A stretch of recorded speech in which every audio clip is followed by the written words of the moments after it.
Bonjour à tous. Merci beaucoup pour cette invitation, même si je n'ai eu qu'à traverser la cour de l'hôpital.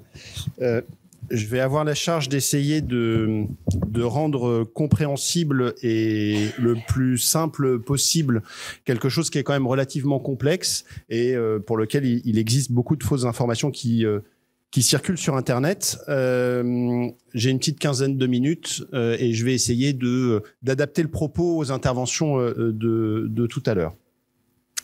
Donc, je travaille dans le département de médecine d'urgence et dans mon quotidien, les choses commencent souvent par un appel. Bonjour Émilien, c'est Christine. On a un souci de dernière minute. L'intervenant qui devait venir pour former les étudiants au massage cardiaque est souffrant. Tu penses que tu peux t'en occuper ? Bien sûr, chef. C'est pour quand ? Ils viennent demain à 9h. Je vois. Bon, on va s'adapter comme on sait faire. Donc là, je vais essayer de vous faire une démonstration de ce qu'on peut faire avec ChatGPT pour répondre à cette problématique-là. Donc par avance, je suis désolé pour l'effet potentiel démo. Donc je suis enseignant en médecine d'urgence. Je dois créer une séquence pédagogique sur l'arrêt cardiaque à destination des étudiants infirmiers. Cet enseignement contribuera à améliorer leurs compétences sur la prise en charge des arrêts cardiaques. Tu me construiras un conducteur pédagogique sous forme de tableau pour une formation de 4 heures en t'inspirant du courant socio-constructiviste, en t'assurant que les étapes de contextualisation, décontextualisation et soient respectées. Il structure et il me propose une réponse.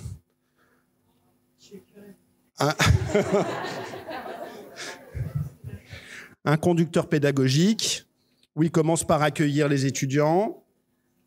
Alors, il appelle ça de la contextualisation. Analyser le contexte d'un arrêt cardiaque, présenter la chaîne de survie. Bon, il mélange quand même 2-3 petites choses. Ça a l'air beau comme ça de loin, puis quand on regarde, on se dit que c'est quand même franchement pas incroyable. Alors, ce que je vous propose, c'est qu'on essaye de plonger un petit peu dans l'antre de ChatGPT, que je vous explique un petit peu ce que c'est que l'intelligence artificielle. Donc l'IA, si on prend une définition non mathématique et compréhensible par tout le monde, c'est l'ensemble des théories et des techniques développant des programmes informatiques complexes qui sont capables de simuler certains, et le mot certain est important, traits de l'intelligence humaine, tels que le raisonnement et l'apprentissage. Si on devait définir des grands groupes d'intelligence artificielle, on dirait qu'il y a les IA faibles et l'IA forte. L'IA forte, c'est une IA rêvée, celle qui est capable de faire n'importe quelle tâche et de réfléchir exactement comme un humain. C'est quelque chose qui aujourd'hui n'existe pas et je ne sais pas si un jour elle existera. Tout le reste, c'est-à-dire tout ce qu'on utilise aujourd'hui, ce sont des IA faibles, elles ne font que réaliser des tâches simples. Je ne vais pas tout vous présenter, mais je vais vous présenter quelques grands types d'IA faibles.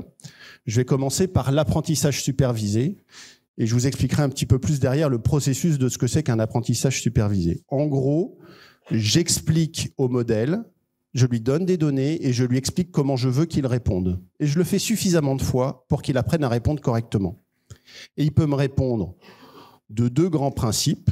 Soit il me prédit un chiffre, une valeur continue, par exemple, de me prédire le nombre probable d'admissions aux urgences chaque semaine. C'est quelque chose qui m'intéresse. Il va me prédire un chiffre. Ça s'appelle une régression. Soit il va me permettre de classer le cas que je lui présente dans un groupe. Donc, je vais lui apporter plein de cas en lui disant celui-ci, tu vas le mettre dans le groupe A, celui-ci, tu vas le mettre dans le groupe B. Et puis, après un certain nombre d'exemples, il va être capable, quand je vais lui présenter un nouveau cas, de me dire s'il appartient au groupe A ou au groupe B. Enfin, s'il appartient probablement au groupe A ou au groupe B. Et puis, il y a des choses qu'on connaît là récemment. Les transformers, le plus connu, c'est ChatGPT. Maintenant, il y en a d'autres, hein. Claude, Mistral, qui, eux, sont capables de générer des textes, des images, qui sont des éléments abstraits et qui sont un tout petit peu plus complexes que ces deux cas-là. Comment ça se passe, un apprentissage supervisé? À l'école, à l'université, on fait la même chose. On regarde des données et on apprend à conclure quelque chose. Et ça, grâce à un processus intellectuel qui est riche d'émotions, de feedback, bref, d'un contact humain. Un modèle prédictif, c'est pas du tout pareil. C'est une fonction mathématique, ça n'est que des maths. Et à partir des mêmes données que vous allez observer, il va essayer de prédire une conclusion. Et puis, entre la réalité et la prédiction, il y a ce qu'on appelle un coût, un delta. Et c'est les seules maths que je vais vous montrer. Hein. Et l'apprentissage consiste à changer les paramètres de cette fonction mathématique de telle sorte que le delta tende vers 0, que l'erreur soit la plus faible possible.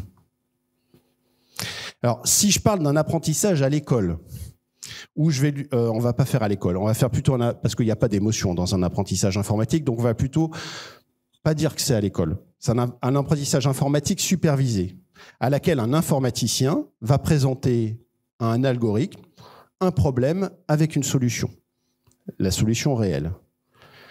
Il lui présente le problème et le modèle va essayer d'apporter une réponse. On s'aperçoit que là, les deux pièces de puzzle, elles ne rentrent pas. Néanmoins, le modèle va rendre la réponse qu'il a choisie à celui qui supervise l'apprentissage, dont le rôle va être de mesurer l'erreur, l'écart qu'il y a entre la réalité et la réponse qui est apportée par le modèle.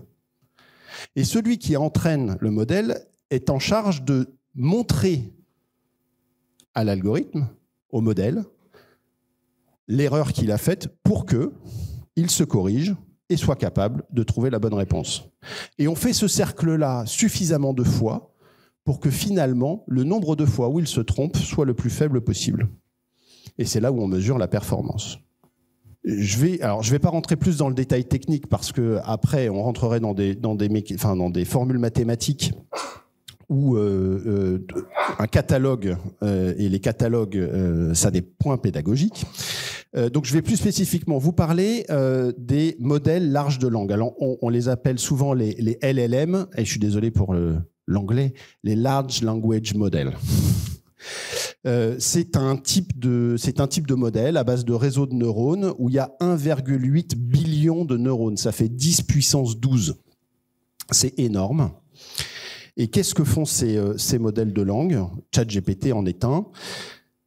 Eh bien, ils apprennent à prédire un mot. Je lui donne une phrase, je cache un mot et je lui apprends à prédire ce mot-là. Donc si je lui dis « je suis au bord de la mer, vais à la plage », je veux qu'il trouve « je ». Et puis après, je vais cacher le mot d'après. « Je suis au bord de la mer, je à la plage ». Je veux qu'il trouve le mot « vais ». Et je fais ça pour tous les mots de la phrase. Je vais à plage ou je vais à la Et je le refais pour suffisamment d'exemples qui diffèrent. Donc je suis au bord de la mer, je vais à la plage. Je suis à la montagne, je vais faire de l'alpinisme. Je suis au bord de la mer, je fais du bateau. Il y a des choses qui se ressemblent. Ça va lui permettre de construire une représentation abstraite de la langue et des concepts. Et mathématiquement, statistiquement, il va dire, quand il y a « je », derrière, il y a probablement « suis » ou « vais ». Il ne sait pas que « je » est un sujet. Il ne sait pas que « suis » ou « vais » est un verbe. Il sait que derrière « je », il y a « suis » ou « vais ». Et derrière « suis », statistiquement, il a appris qu'il y avait mer ou montagne. Il ne sait pas que c'est un lieu. Juste, il sait que statistiquement, il y a ça. Qu'à côté de bord, il y a mer, et puis pas très loin, il y a plage et bateau. Mais il n'y a pas montagne. Et ainsi de suite. Ça, c'est une représentation en 2 dimensions. Il faut imaginer que les modèles de langue ont des représentations abstraites à des dimensions extrêmement plus élevées qu'on ne peut même pas concevoir. Déjà, au-delà de 3 dimensions, ça devient compliqué. 4, on a du mal à l'imaginer. Alors imaginez à plusieurs dimensions. Si on résume, un modèle de langue ne fait que prédire le prochain mot sur la base de statistiques, sur la base de ce qu'on lui a présenté pour l'apprentissage. C'est tout. Il n'y a pas d'intelligence dedans. Alors comment ça fonctionne ? On lui donne un prompt. Un prompt, c'est une requête. Merci. Donc je vais lui proposer une requête, c'est-à-dire une phrase. Là, par exemple, est-ce que tu peux me faire un conducteur pédagogique pour contribuer à l'amélioration de la compétence, prendre en charge un arrêt cardiaque pour les étudiants infirmiers ? C'est ce qu'on va appeler la consigne que je donne au modèle, et son objectif à lui, ça va être d'écrire la suite. Il va donc me proposer un tableau. Mais il n'a fait que prédire le mot d'après. Pour lui, derrière cette phrase-là, le mot d'après, c'est conducteur. Et une fois qu'il a écrit conducteur, pour lui, statistiquement, le mot d'après, c'est pédagogique. Et ainsi de suite. Mot par mot, il va construire ces choses-là.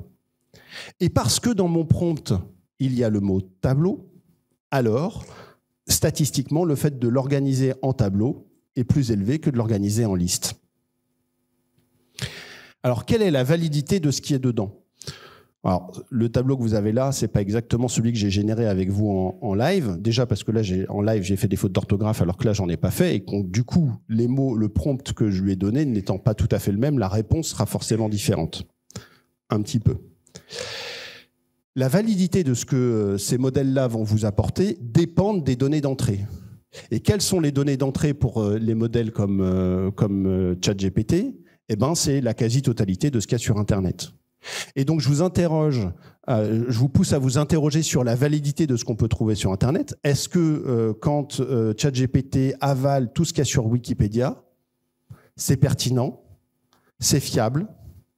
Est-ce qu'il est capable de faire la différence entre un article qui a été reviewé par les pairs, publié par une équipe sérieuse, publié dans Nature, par exemple, versus un article sur un blog? Est-ce qu'il est capable de faire la différence entre les deux? Est-ce qu'il n'y a pas eu un biais dans les données qu'on lui a données à travailler? Est-ce que, par exemple, il n'y a pas eu une politique qui visait à supprimer l'ensemble des articles qui disaient que la Terre est ronde, ou qu'il ne faut pas utiliser tel ou tel mot dans les publications. Bref, la censure. Donc ça dépend des données d'entrée, et est-ce que tous les documents sources de la construction du modèle sont dignes de confiance? Et la deuxième chose, c'est ce que vous avez fait quand vous avez regardé le tableau. Vous avez dit au départ, waouh, donc c'est pas mal. Et puis quand on regarde dedans, on dit non, en fait, il y a quand même des trucs qu'il va falloir qu'on corrige. Et vous l'avez fait parce que vous avez gardé un œil critique, et gardez-le toujours, sur ce qu'il vous a donné. Pourquoi ? Parce que le ton péremptoire qu'il va donner, il va vous dire voilà ce qu'il faut faire. Vous lui posez une question, il va vous donner une réponse, et il sera toujours sûr de lui. Il sera sûr de lui parce que statistiquement, il va considérer qu'il a raison. Il va être sûr de lui parce que la manière dont sont rédigées la quasi-totalité des ressources sur Internet sont des affirmations. Peu sont des remises en question. Donc il va vous répondre de la même manière. Ils sont toujours sûrs d'eux-mêmes. Pour conclure, les modèles de langue sont des modèles d'intelligence artificielle qui apprennent sur des exemples. Ils ne sont pas capables d'inventer. Et en ça, ils sont très différents de nous. Ils ne font que prédire le mot d'après et rien d'autre. Il n'y a pas plus d'intelligence là-dedans. Et troisièmement, gardons la garantie humaine, gardons le contrôle sur ce qu'on fait vraiment à partir de ce qu'ils nous donnent.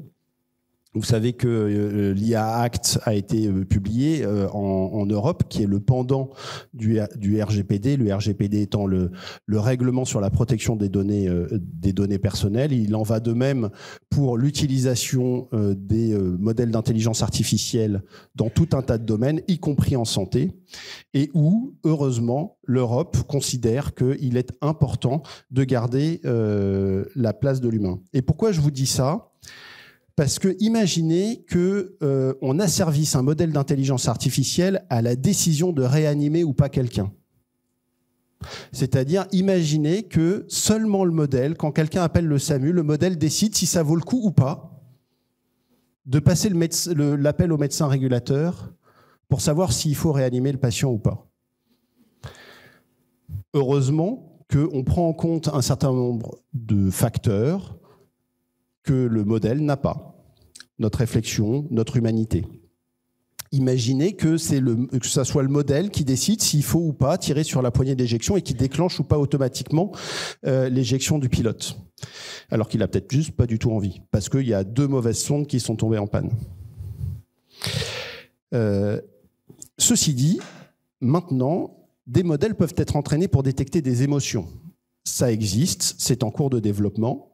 C'est pas parce que les modèles sont capables de se doter de spécificité pour détecter ces émotions et apporter peut-être un éclairage objectif à certaines situations qui sont complexes. Si je reprends l'exemple des appels d'urgence au SAMU, pouvoir objectiver une douleur, pouvoir objectiver une anxiété est quelque chose qui peut avoir une plus-value. Si et seulement si, c'est un outil. Et ça sera la fin de mon propos, c'est que il ne faut pas oublier que les modèles d'intelligence artificielle sont des modèles mathématiques, que c'est un outil, et que donc un outil, on garde, c'est un humain qui le contrôle. Je vous remercie.